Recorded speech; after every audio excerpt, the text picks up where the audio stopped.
नमस्कार दोस्तों, स्वागत है माता रानी के एक और वीडियो में। ओम नमः शिवाय। जय माता दी। हर हर महादेव। भक्तों, आप हरिद्वार तो गए होंगे। मां मनसा देवी कौन है, किन की पुत्री है, कहाँ का जन्म है, किसने पालन पोषण किया, आप जानते हो क्या इनके बारे में? तो चलिए आज मां मनसा देवी की संपूर्ण कहानी सुनते हैं। माता की जुबानी बहुत प्राचीन समय की बात है, जब पृथ्वी पर मनुष्य, देवता, ऋषिमुनि और नाग सभी अपने अपने धर्म और मर्यादा के अनुसार जीवन व्यतीत करते थे। उस समय जंगलों में रहने वाले मनुष्यों के लिए सर्पों का भय बहुत बड़ा था। विषैले सर्पों के डसने से अनेक मनुष्य असमय मृत्यु को प्राप्त हो जाते थे और लोग इस भय से अपने घरों से बाहर निकलने तक में संकोच करते थे। चारों दिशाओं में नागों की शक्ति और उनके विष की चर्चा होती थी। लेकिन उसी समय देवताओं और ऋषियों के बीच यह भी चिंता उत्पन्न हुई कि यदि सर्पों का विष इसी प्रकार मनुष्यों को नष्ट करता रहा तो पृथ्वी पर जीवन का संतुलन बिगड़ सकता है। इसी काल में महर्षि कश्यप का नाम तीनों लोकों में अत्यंत सम्मान के साथ लिया जाता था। महर्षि कश्यप महान तपस्वी, वेदों के ज्ञाता और अनेक जीव जंतुओं की उत्पत्ति से संबंधित प्राचीन ऋषि माने जाते हैं। उनकी तपस्या इतनी महान थी कि देवता भी उनके ज्ञान और तपोबल का सम्मान करते थे। कश्यप ऋषि के जीवन से जुड़ी अनेक संतानों और वंशों का वर्णन पुराणों में मिलता है और इन्हीं परंपराओं में नागों का वंश भी विशेष महत्व रखता है। कहा जाता है कि कश्यप ऋषि की पत्नी कद्रू से नागवंश की उत्पत्ति हुई। नागों में अनंत अर्थात शेषनाग, वासुकी, तक्षक, कर्कोटक और अनेक शक्तिशाली नागों का वर्णन विभिन्न पौराणिक और महाकाव्य परंपराओं में मिलता है। नाग केवल विष और भय के प्रतीक नहीं थे, बल्कि भारतीय धार्मिक परंपरा में उन्हें पृथ्वी, जल, रहस्य, कुंडलिनी शक्ति और प्रकृति की गूढ़ शक्तियों से भी जोड़ा गया है। भगवान विष्णु शेषनाग पर विश्राम करते हैं और भगवान शिव अपने गले में नाग को धारण करते हैं। इसलिए नागों का संबंध केवल भय से नहीं, बल्कि दिव्यता से भी रहा है। लेकिन एक समय ऐसा आया जब सर्पों के विष से मनुष्यों को होने वाली पीड़ा अत्यधिक बढ़ गई। पीड़ित मनुष्य ऋषियों और देवताओं की शरण में जाने लगे। वे प्रार्थना करते हुए कहते कि हे महर्षियों, हे देवशक्तियों, हमें ऐसा उपाय बताइए जिससे सर्पदंश से हमारी रक्षा हो सके। उनकी पीड़ा देखकर महर्षि कश्यप का हृदय भी करुणा से भर गया। महर्षि कश्यप ने अपनी तपस्या और मंत्र शक्ति के द्वारा सर्पविष से रक्षा करने के उपाय की खोज प्रारंभ की। वे गहन ध्यान में चले गए। उनका मन बाहरी संसार से हटकर उस परम शक्ति में स्थित हो गया जो समस्त प्राणियों के भीतर विद्यमान है।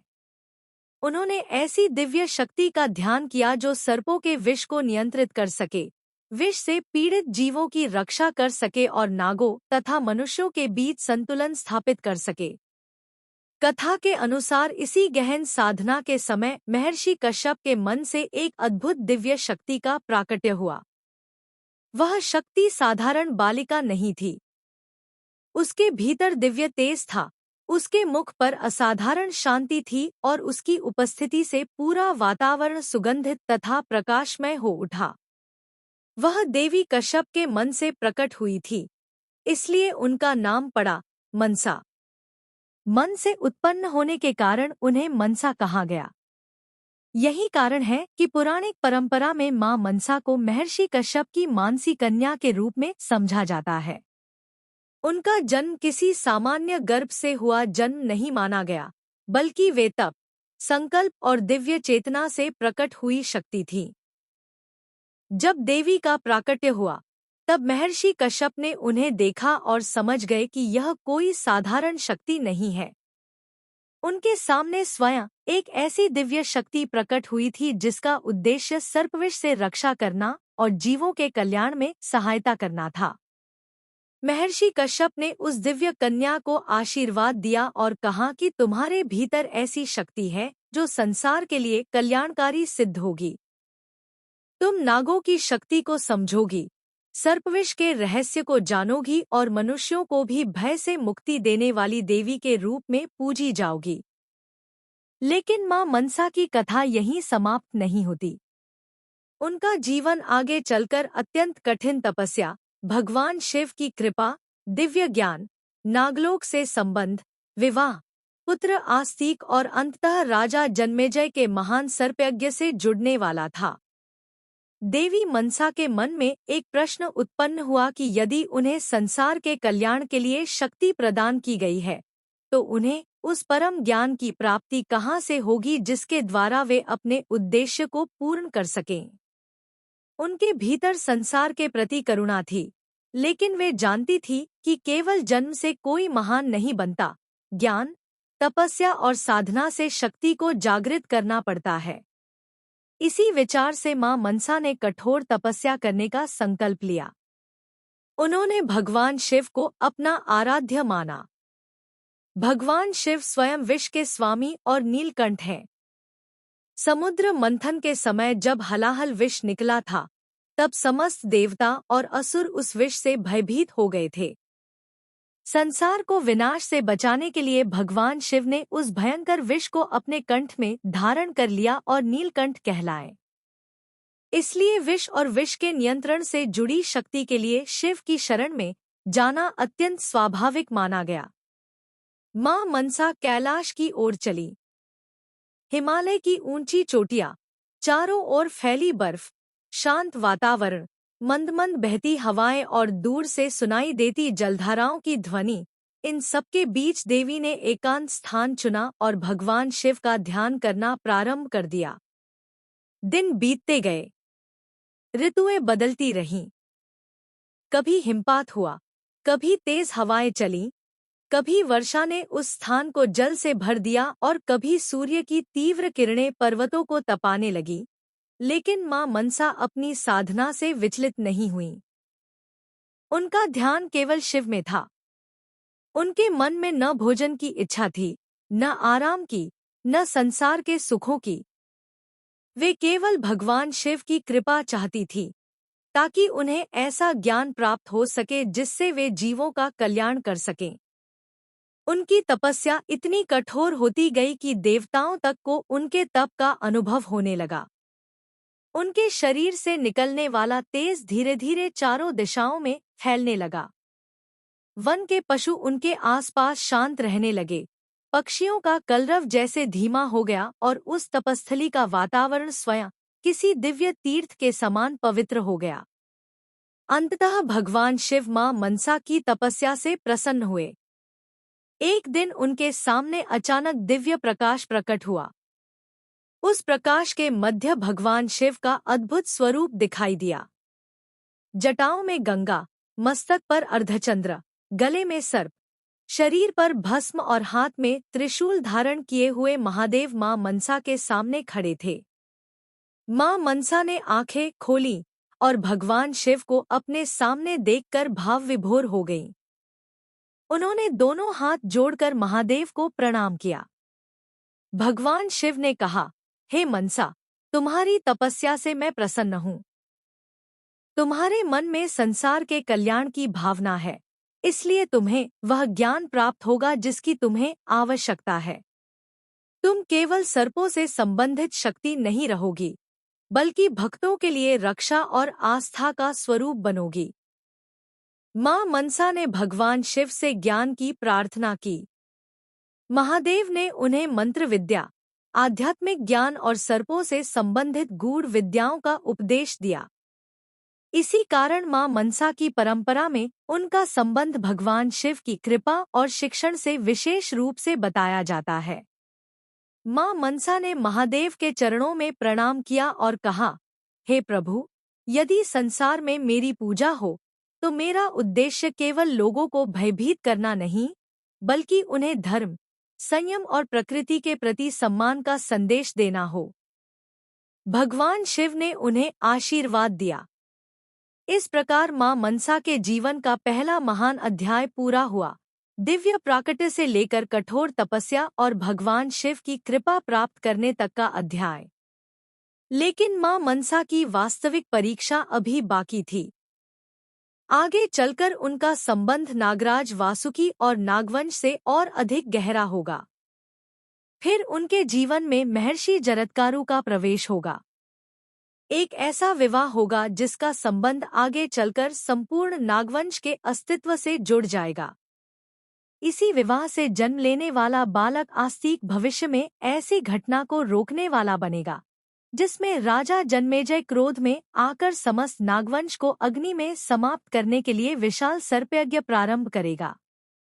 और उस समय मां मनसा की तपस्या से प्राप्त शक्ति और उनके पुत्र आस्तिक का ज्ञान पूरे नागवंश के लिए रक्षा का कारण बनेगा। यहीं से मां मनसा की कथा और भी अद्भुत हो जाती है, क्योंकि यह केवल एक देवी के जन्म की कथा नहीं है। यह तपस्या, ज्ञान, प्रकृति, नागशक्ति, परिवार, धर्म, क्रोध, क्षमा और करुणा की ऐसी कथा है जिसमें आगे चलकर एक मां अपने पुत्र के माध्यम से असंख्य प्राणियों का जीवन बचाने वाली शक्ति बनती है। पिछले भाग में हमने जाना कि पौराणिक परंपरा के अनुसार मां मनसा का प्राकट्य महर्षि कश्यप के मन से हुआ था और इसी कारण उन्हें मानसी कन्या कहा गया। संसार के कल्याण के लिए प्रकट हुई इस दिव्य शक्ति ने भगवान शिव की कठोर तपस्या की और महादेव से दिव्य ज्ञान प्राप्त किया। लेकिन मां मनसा की जीवन यात्रा अभी अपने सबसे महत्वपूर्ण चरण में प्रवेश करने वाली थी, क्योंकि अब उनका संबंध नागवंश से और अधिक गहरा होने वाला था और आगे चलकर इसी संबंध के कारण उनके जीवन में एक ऐसी घटना घटने वाली थी जिसका प्रभाव संपूर्ण नागवंश के भविष्य पर पड़ना था। मां मनसा का संबंध नागों से केवल इसलिए नहीं था कि वे सर्पविष से रक्षा करने वाली देवी थी, बल्कि प्राचीन परंपराओं में उन्हें नागों की संरक्षिका और नागशक्ति से जुड़ी देवी के रूप में भी सम्मान प्राप्त हुआ। महर्षि कश्यप और कद्रू से उत्पन्न नागवंश में अनेक महान और शक्तिशाली नाग हुए, जिनमें शेषनाग, वासुकी, तक्षक, करकोटक और अन्य नागों का विशेष उल्लेख मिलता है। इन नागों में वासुकी का स्थान अत्यंत महत्वपूर्ण था। वह केवल एक शक्तिशाली नागराज ही नहीं थे, बल्कि देवताओं और असुरों द्वारा किए गए समुद्र मंथन की महान घटना में भी उनका नाम अमर हो गया। समुद्र मंथन के समय जब देवताओं और असुरों ने अमृत प्राप्त करने के लिए क्षीर सागर को मथने का निर्णय लिया, तब मंदराचल पर्वत को मथनी और वासुकी नाग को रस्सी के रूप में प्रयोग किया गया। देवताओं और असुरों ने वासुकी को पकड़कर समुद्र मंथन किया। उस महान घटना में वासुकी ने अत्यंत महत्वपूर्ण भूमिका निभाई।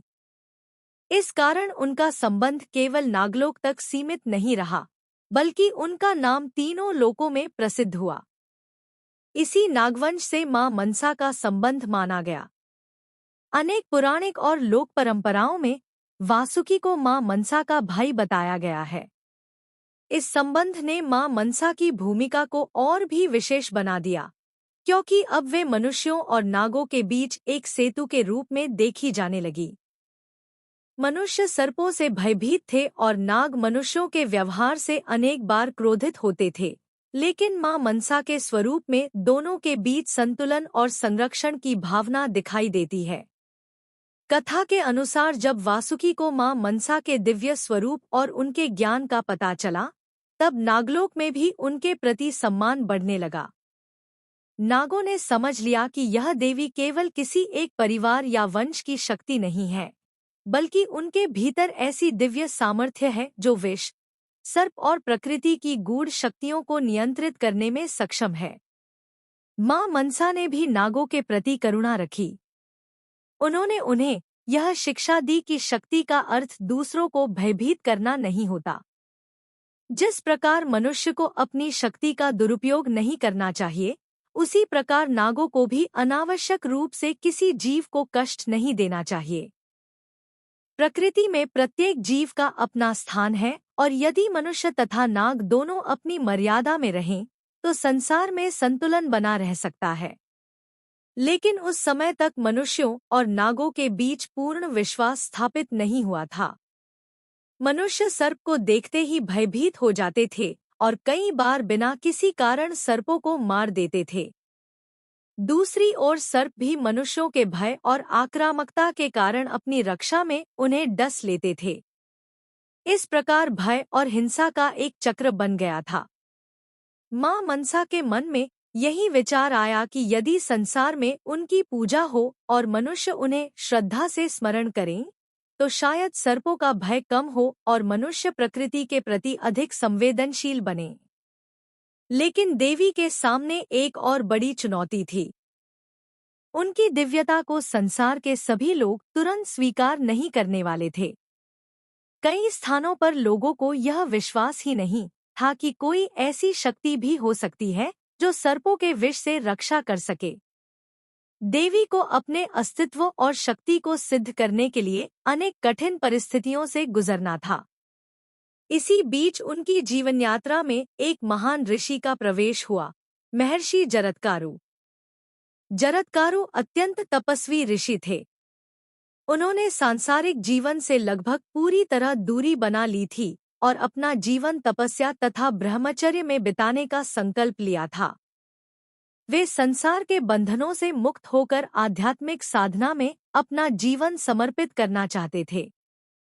उनका नाम ही उनकी जीवन स्थिति का संकेत देता था। वे शरीर और संसार के मोह से दूर रहने वाले तपस्वी थे। उन्होंने विवाह न करने का भी निश्चय कर लिया था, लेकिन भाग्य ने उनके लिए कुछ और ही निर्धारित कर रखा था। जरत्कारु के पूर्वजों की आत्माएं एक ऐसी अवस्था में थी जहां उन्हें चिंता थी कि उनके वंश का आगे विस्तार नहीं होगा।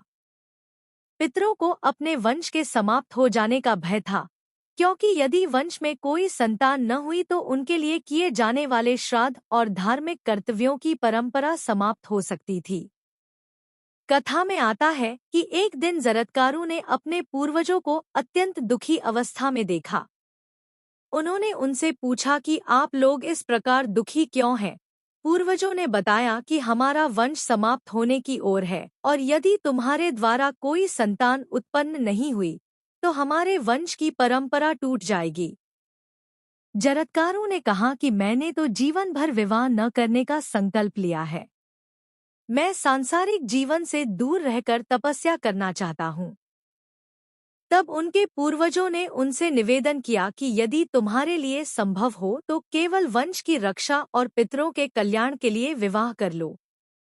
जरत्कारु के सामने अब धर्म और व्यक्तिगत संकल्प का प्रश्न खड़ा हो गया।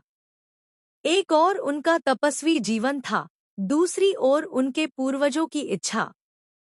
अंततः उन्होंने यह शर्त रखी कि यदि उन्हें ऐसी कन्या मिले जिसका नाम भी जरत्कारु हो और जो स्वयं उन्हें बिना किसी सांसारिक इच्छा के धर्मपूर्वक स्वीकार करे, तभी वे विवाह करेंगे। उधर नागलोक में भी एक बड़ी चिंता उत्पन्न हो चुकी थी।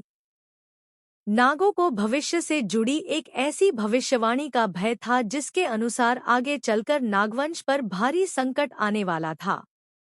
नागराज वासुकी और अन्य नाग जानते थे कि यदि समय रहते कोई उपाय नहीं किया गया तो उनके वंश का विनाश संभव है।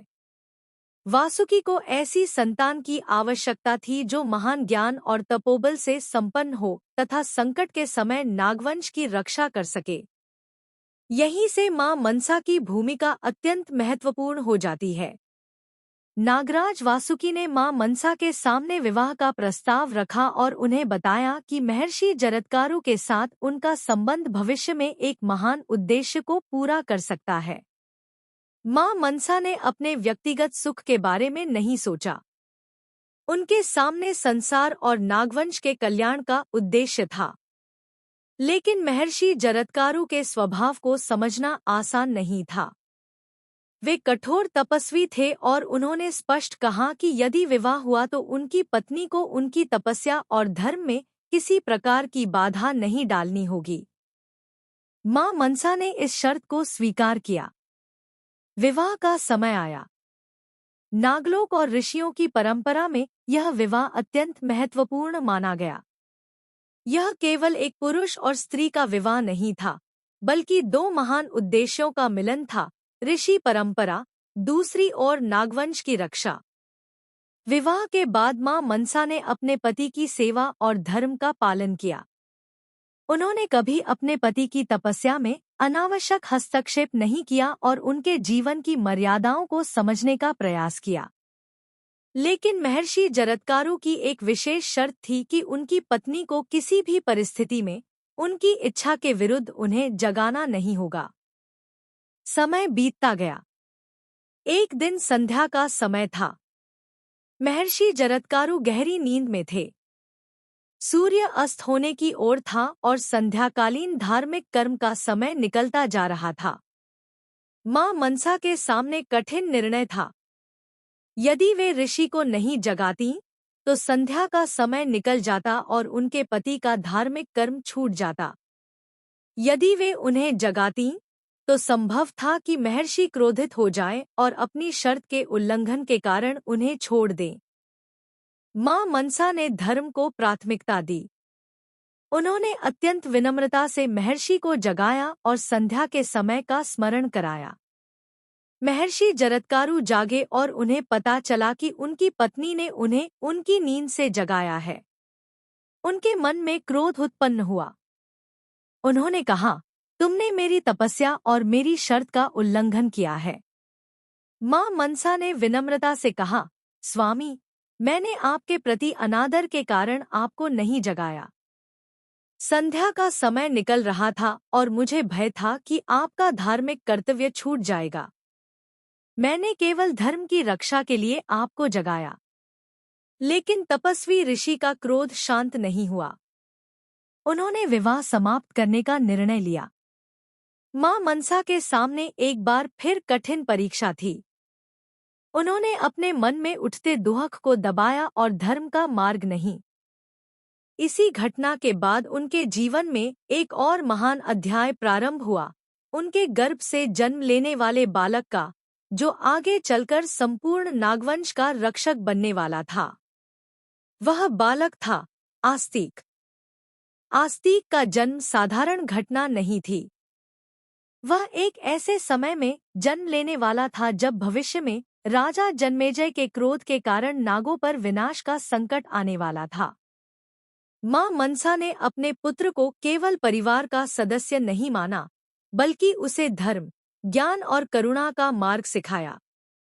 आस्तिक में बचपन से ही असाधारण बुद्धि और आध्यात्मिक तेज दिखाई देने लगा।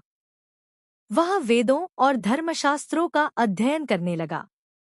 उसने ऋषियों से ज्ञान प्राप्त किया और अपनी माता से नागवंश की स्थिति तथा उनके ऊपर मंडरा रहे संकट के बारे में जाना। मां मनसा अपने पुत्र को देखकर समझ गई थी कि यह बालक भविष्य में बहुत बड़ा कार्य करने वाला है। लेकिन उस समय किसी को पता नहीं था कि एक राजा के हृदय में पल रहा प्रतिशोध एक दिन इतनी बड़ी अग्नि बन जाएगा कि उसमें संपूर्ण नागवंश को समाप्त करने का प्रयास किया जाएगा। राजा जन्मेजय के पिता परीक्षित की मृत्यु तक्षक नाग के दंश से हुई थी। यही घटना आगे चलकर जन्मेजय के मन में नागों के प्रति भयंकर क्रोध का कारण बनी। पिता की मृत्यु के बाद जन्मेजय ने प्रतिज्ञा की कि वह तक्षक सहित समस्त नागवंश को समाप्त कर देगा। उन्होंने महान सर्पयज्ञ का आयोजन किया। विशाल यज्ञशाला बनाई गई। असंख्य ऋषिमुनि वहां एकत्र हुए। मंत्रों का उच्चारण होने लगा। यज्ञ की अग्नि प्रज्वलित हुई और मंत्रों की शक्ति से एक एक करके नाग उस अग्नि की ओर खींचने लगे। नागलोक में भय फैल गया। वासुकी चिंतित हो उठे। नागों को समझ में आ गया कि अब उनका अस्तित्व संकट में है। उन्हें उस भविष्यवाणी की याद आई कि एक महान ब्राह्मण पुत्र ही इस विनाश को रोक सकेगा। और तभी सबकी दृष्टि उस बालक की ओर गई जिसे मां मनसा ने जन्म दिया था। आस्तिक। वही आस्तिक जिसके जन्म के पीछे केवल एक परिवार की कथा नहीं, बल्कि नागवंश के भविष्य की रक्षा का उद्देश्य जुड़ा हुआ था। आस्तिक अब बड़ा हो चुका था। उसके भीतर ज्ञान था। उसके भीतर धर्म था। उसके भीतर अपनी माता की करुणा थी। और उसके सामने अब एक ऐसा कार्य था जिसमें उसे राजा के क्रोध के सामने खड़े होकर संपूर्ण नागवंश को बचाना था। मां मनसा ने अपने पुत्र को देखा और कहा, पुत्र, समय आ गया है कि तुम्हारे ज्ञान की परीक्षा हो। आस्तिक ने अपनी माता के चरणों में प्रणाम किया। मां ने उसे आशीर्वाद दिया। और इसी आशीर्वाद के साथ आस्तिक उस विशाल सर्पयज्ञ की ओर चल पड़ा जहां हजारों नाग अग्नि में गिर रहे थे और जहां राजा जन्मेजय ने प्रतिज्ञा कर रखी थी कि वह किसी भी नाग को जीवित नहीं छोड़ेगा। लेकिन क्या आस्तिक उस यज्ञ को रोक पाएगा? क्या राजा जन्मेजय अपना क्रोध छोड़ देगा? क्या तक्षक नाग बच पाएगा? और सबसे बड़ा प्रश्न, क्या मां मनसा की तपस्या और उनके पुत्र आस्तिक का ज्ञान नागवंश को पूर्ण विनाश से बचा पाएगा? पिछले भाग में हमने जाना कि मां मनसा का जीवन केवल एक देवी के रूप में पूजे जाने तक सीमित नहीं था, बल्कि उनके जीवन का संबंध एक ऐसे महान उद्देश्य से जुड़ा हुआ था जिसमें नागवंश की रक्षा, धर्म की स्थापना और भविष्य में होने वाले भयंकर विनाश को रोकना शामिल था। महर्षि कश्यप के मन से दिव्य शक्ति के रूप में प्रकट हुई मां मनसा ने भगवान शिव की कठोर तपस्या करके उनसे दिव्य ज्ञान प्राप्त किया। नागराज वासुकी और नागवंश से उनका संबंध स्थापित हुआ और आगे चलकर उनका विवाह महर्षि जरत्कारु से हुआ। इस विवाह से जन्म लेने वाले पुत्र आस्तिक के जीवन में एक ऐसा महान उद्देश्य छिपा था जिसकी कल्पना उस समय शायद किसी ने नहीं की थी, क्योंकि आने वाले समय में यही बालक एक ऐसे यज्ञ के सामने खड़ा होने वाला था जिसकी अग्नि में पूरा नागवंश भस्म होने की कगार पर पहुंच चुका था। महर्षि जरत्कारु के आश्रम में जब आस्तिक का जन्म हुआ, तब वातावरण में एक अद्भुत शांति दिखाई दी। ऋषियों ने बालक को देखकर अनुभव किया कि यह कोई साधारण बालक नहीं है। उसके चेहरे पर तेज था, आंखों में असाधारण गंभीरता थी और उसके व्यक्तित्व में जन्म से ही ऐसी शांति दिखाई देती थी जो सामान्य बच्चों में बहुत कम दिखाई देती है। मां मनसा ने अपने पुत्र को अपनी गोद में लिया और उसके मस्तक को चूमते हुए मन ही मन भगवान शिव को स्मरण किया। उन्होंने समझ लिया था कि यह बालक उनके जीवन में केवल मातृत्व का सुख लेकर नहीं आया है, बल्कि इसके जन्म के पीछे कोई महान दैवी उद्देश्य अवश्य है। आस्तिक धीरे धीरे बड़ा होने लगा। बचपन से ही उसकी बुद्धि अत्यंत तीव्र थी। दूसरे बच्चे जहां खेल और मनोरंजन में अपना समय बिताते थे, वहीं आस्तिक ऋषियों के पास बैठकर धर्म, वेद, मंत्र, तपस्या और जीवन के रहस्यों को समझने का प्रयास करता था। वह अपनी माता से बार बार पूछता कि संसार में मनुष्य और नागों के बीच इतना भय क्यों है, नागों को लोग क्यों मारते हैं, और क्या प्रत्येक जीव को अपने जीवन का अधिकार नहीं है। मां मनसा अपने पुत्र के प्रश्नों का उत्तर बहुत धैर्य से देती और कहती, पुत्र, संसार में भय अक्सर अज्ञान से पैदा होता है।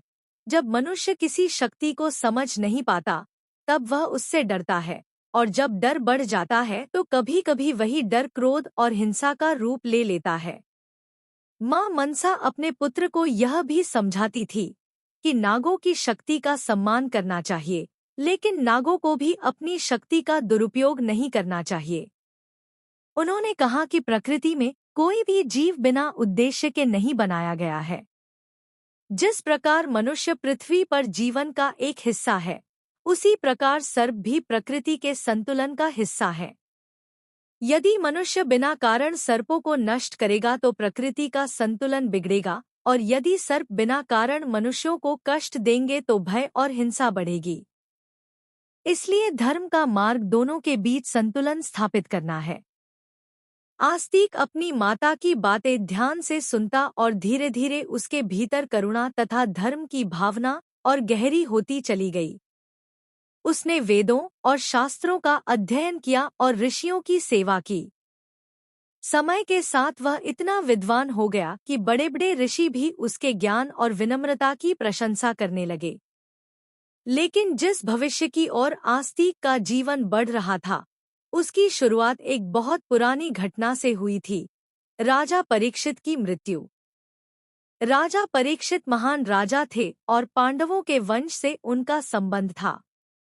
वे वीर, शक्तिशाली और अपने राज्य के प्रति उत्तरदायी राजा माने जाते थे। लेकिन एक घटना ने उनके जीवन का अंत कर दिया। एक दिन वे शिकार करते हुए वन में पहुंचे। वहां उन्हें एक महान ऋषि दिखाई दिए जो गहन ध्यान में बैठे थे। राजा ने उनसे कुछ पूछा, लेकिन ऋषि ध्यान में होने के कारण कोई उत्तर नहीं दे पाए। राजा को लगा कि उनका अपमान किया जा रहा है। उनके मन में क्रोध उत्पन्न हुआ और उन्होंने एक मृत सर्प को उठाकर ऋषि के गले में डाल दिया। यह कार्य राजा के लिए अत्यंत अनुचित था। ऋषि के पुत्र ने जब यह घटना सुनी तो उसे बहुत क्रोध आया और उसने राजा परीक्षित को शाप दिया कि 7वें दिन तक्षक नाग के दंश से उनकी मृत्यु होगी। राजा परीक्षित को जब शाप का पता चला तो उन्होंने अपनी रक्षा के लिए अनेक उपाय किए। उन्होंने स्वयं को सुरक्षित रखने के लिए विशेष व्यवस्था की और मंत्रियों तथा विद्वानों को अपने पास रखा, लेकिन भाग्य की गति को रोकना कठिन था। 7वां दिन आया। तक्षक नाग राजा परीक्षित तक पहुंचा और उसके दंश से राजा की मृत्यु हो गई। जब यह समाचार राजा परीक्षित के पुत्र जन्मेजय तक पहुंचा, तब उनके हृदय में पिता की मृत्यु का दुहक और तक्षक के प्रति भयंकर क्रोध भर गया। उन्होंने मन में संकल्प किया कि जिस नाग ने मेरे पिता की हत्या की है, उसे मैं अवश्य दंड दूंगा। लेकिन क्रोध जब सीमा पार कर जाता है, तो मनुष्य केवल अपराधी को नहीं देखता, बल्कि पूरे समूह को अपना शत्रु समझने लगता है। जन्मेजय के साथ भी यही हुआ। उन्होंने केवल तक्षक को दंड देने के बजाय पूरे नागवंश को समाप्त करने का निर्णय लिया। राजा ने महान ऋषियों और ब्राह्मणों को बुलाया और उनसे ऐसा यज्ञ कराने का आदेश दिया जिसके मंत्रों की शक्ति से सभी नाग अग्नि में खिंचे चले आए। विशाल यज्ञशाला का निर्माण किया गया। चारों ओर वेद मंत्रों की ध्वनि गूंजने लगी। यज्ञ की अग्नि प्रज्वलित हुई और ऋत्विजों ने विशेष मंत्रों का उच्चारण आरंभ कर दिया। जैसे जैसे मंत्रों की शक्ति बढ़ती गई, दूर दूर रहने वाले नाग विचलित होने लगे। एक एक करके नाग अदृश्य शक्ति से खिंचते हुए यज्ञ की अग्नि में गिरने लगे। नागलोक में हाहाकार मच गया। नाग अपनी रक्षा के लिए इधर उधर भागने लगे।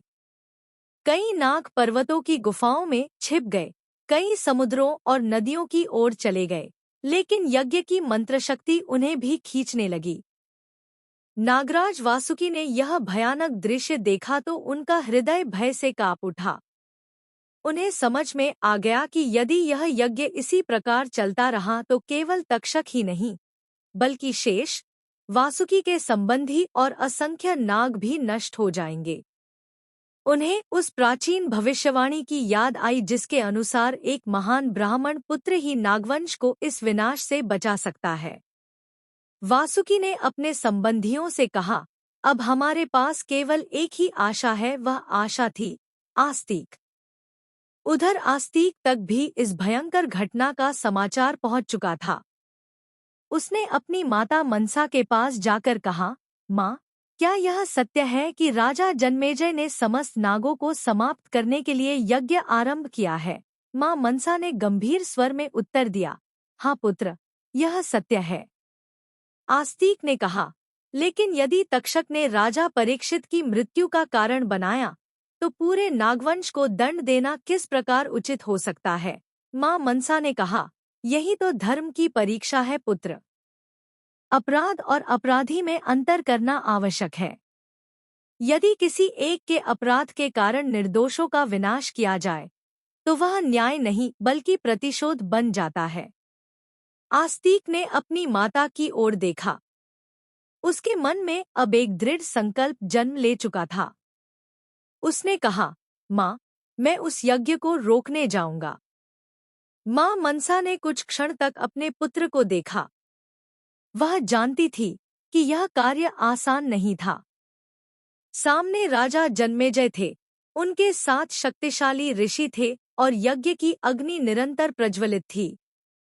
वहां जाकर राजा को रोकना किसी साधारण व्यक्ति के लिए संभव नहीं था। लेकिन आस्तिक साधारण व्यक्ति नहीं था। वह ज्ञान, तपस्या और धर्म से संपन्न था।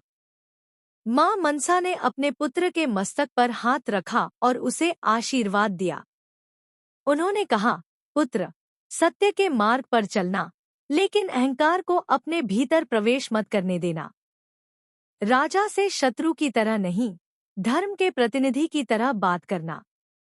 यदि तुम्हारे शब्दों में सत्य होगा तो तुम्हारी वाणी स्वयं शक्ति बन जाएगी। आस्तिक ने अपनी माता के चरणों में प्रणाम किया और यज्ञशाला की ओर चल पड़ा। जब वह राजा जन्मेजय के यज्ञस्थल के निकट पहुंचा, तब उसने देखा कि चारों दिशाओं में विशाल अग्नि जल रही है। ऋषि मंत्रों का उच्चारण कर रहे हैं और नाग एक एक करके आकाश से खिंचकर अग्नि में गिर रहे हैं। यह दृश्य देखकर आस्तिक का हृदय करुणा से भर गया। उसने सोचा, यदि आज यह यज्ञ नहीं रुका तो अनगिनत जीव केवल इसलिए नष्ट हो जाएंगे क्योंकि राजा के मन में प्रतिशोध की अग्नि जल रही है। आस्तिक ने यज्ञशाला में प्रवेश किया। उसके चेहरे का तेज देखकर वहां उपस्थित अनेक ऋषियों ने उसकी विद्वत्ता को पहचान लिया। उसने राजा जन्मेजय की प्रशंसा की और उनके पूर्वजों का सम्मान करते हुए धर्म तथा न्याय की बातें कहीं। उसकी वाणी में ऐसा ज्ञान था कि राजा स्वयं उसकी बातों से प्रभावित होने लगे। राजा जन्मेजय ने कहा, हे ब्राह्मण कुमार, तुम्हारी वाणी मुझे अत्यंत प्रिय लगी। मैं तुमसे प्रसन्न हूँ। मांगो, जो चाहो वर मांग लो। यही वह क्षण था जिसका आस्तिक को इंतजार था। उसने कहा, राजन, यदि आप मुझसे वास्तव में प्रसन्न हैं तो मुझे एक वर दीजिए। राजा ने कहा, मांगो। आस्तिक ने शांत स्वर में कहा, इस सर्पयज्ञ को बंद कर दीजिए। यह सुनते ही यज्ञशाला में जैसे अचानक मौन छा गया। राजा जन्मेजय चौंक गए। उन्होंने कहा, यह संभव नहीं। मैं अपने पिता की मृत्यु का प्रतिशोध लेने के लिए यह यज्ञ कर रहा हूँ। तक्षक को अभी दंड मिलना बाकी है। आस्तिक ने कहा, राजन, आपके पिता की मृत्यु दुखद थी, लेकिन क्या उस दुख का उत्तर निर्दोष नागों के विनाश से दिया जाना चाहिए? यदि किसी एक के अपराध के कारण पूरे वंश को नष्ट कर दिया जाए, तो क्या वह धर्म कहलाएगा? राजा के सामने अब धर्म का प्रश्न था। उनका क्रोध और उनकी प्रतिज्ञा उन्हें यज्ञ जारी रखने के लिए कह रही थी, लेकिन आस्तिक की वाणी उनके विवेक को जागृत कर रही थी। उधर यज्ञ में तक्षक को भी खींचने का प्रयास किया जा रहा था। कथा की परंपराओं में आता है कि तक्षक ने इंद्र की शरण ली थी और इंद्र के संरक्षण में छिपा हुआ था, लेकिन यज्ञ की शक्ति इतनी प्रबल थी कि तक्षक को भी अपनी ओर खिंचाव महसूस होने लगा। राजा ने आदेश दिया कि तक्षक को किसी भी प्रकार यज्ञ में लाया जाए। ऋषियों ने मंत्रों की शक्ति बढ़ा दी। यज्ञ की अग्नि और तेज हो गई। लेकिन तभी आस्तिक ने अपना वर दोहराया, राजन, आपने वचन दिया है। आपने कहा था कि जो मैं मांगूंगा वह देंगे। मैं केवल यही चाहता हूँ कि यह सर्पयज्ञ अब समाप्त हो। राजा जन्मेजय के सामने सबसे बड़ी परीक्षा थी। यदि वे अपना वचन तोड़ते तो राजधर्म और सत्य की मर्यादा टूटती। यदि वे यज्ञ रोकते तो उनके मन में वर्षों से जल रही प्रतिशोध की अग्नि को शांत करना पड़ता। कुछ क्षणों तक राजा मौन रहे। फिर उन्होंने गहरी सांस ली। उन्होंने आस्तिक की ओर देखा और कहा, हे ब्राह्मण कुमार, तुमने मुझे धर्म का वास्तविक अर्थ समझाया है। मैं अपना वचन नहीं तोड़ूंगा। राजा ने यज्ञ रोकने का आदेश दे दिया। मंत्रोच्चार बंद हो गया। यज्ञ की अग्नि शांत होने लगी। नागों पर मंडरा रहा विनाश का संकट समाप्त हो गया। नागराज वासुकी और नागवंश ने राहत की सांस ली। तक्षक भी बच गया। और इस प्रकार आस्तिक ने अपने ज्ञान, संयम और सत्य की शक्ति से उस विनाश को रोक दिया जो पूरे नागवंश को समाप्त कर सकता था। जब यह समाचार मां मनसा तक पहुंचा, तो उन्होंने भगवान शिव को स्मरण किया और अपने पुत्र की सफलता पर प्रसन्न हुई। उन्होंने कहा, आज मेरे पुत्र ने केवल नागों को नहीं बचाया, बल्कि मनुष्य को यह भी सिखाया है कि प्रतिशोध से बड़ा धर्म है, क्रोध से बड़ी करुणा है और शक्ति से बड़ी क्षमा है। इस घटना के बाद मां मनसा की महिमा और अधिक फैलने लगी। लोग उन्हें सर्पदंश से रक्षा करने वाली देवी के रूप में स्मरण करने लगे। ग्रामीण क्षेत्रों में उनकी पूजा बढ़ी। नागों के भय से पीड़ित लोग मां मनसा की शरण में आने लगे। धीरे धीरे उनका स्वरूप नागों की अधिष्ठात्री देवी, विष से रक्षा करने वाली शक्ति और भक्तों की मनोकामना पूर्ण करने वाली माता के रूप में प्रतिष्ठित होने लगा। मां मनसा की कथा हमें यह भी बताती है कि किसी भी शक्ति का वास्तविक अर्थ विनाश करना नहीं, बल्कि संरक्षण करना है। नागों के पास विष था, राजा के पास शक्ति थी, ऋषियों के पास मंत्र थे और आस्तिक के पास ज्ञान था, लेकिन अंततः संसार को बचाने का कार्य उस ज्ञान ने किया जिसने क्रोध के स्थान पर करुणा को चुना। यही मां मनसा की कथा का सबसे गहरा संदेश है। वह केवल सर्पों की देवी नहीं है, वह उस संतुलन की प्रतीक है जिसमें मनुष्य प्रकृति का सम्मान करता है, शक्ति का दुरुपयोग नहीं करता और क्रोध में निर्दोषों का विनाश नहीं करता। मां मनसा के जीवन में जन्म से लेकर तपस्या तक, नागवंश से संबंध से लेकर विवाह तक और आस्तिक के जन्म से लेकर नागवंश की रक्षा तक, हर घटना किसी न किसी बड़े उद्देश्य की ओर संकेत करती है। और इसीलिए जब भक्त मां मनसा का स्मरण करते हैं तो वे केवल सर्पभय से मुक्ति की प्रार्थना नहीं करते, बल्कि अपने जीवन में भय, क्रोध, अहंकार और नकारात्मकता से मुक्ति की भी कामना करते हैं। मां मनसा की कथा का यह अध्याय यहीं पूर्ण होता है। जय मां मनसा, जय माता दी, हर हर महादेव, ओम नमः शिवाय। दोस्तों वीडियो अच्छी लगी हो तो लाइक करें, शेयर करें और कमेंट करें। कमेंट में जय माता दी जरूर लिखें दोस्तों।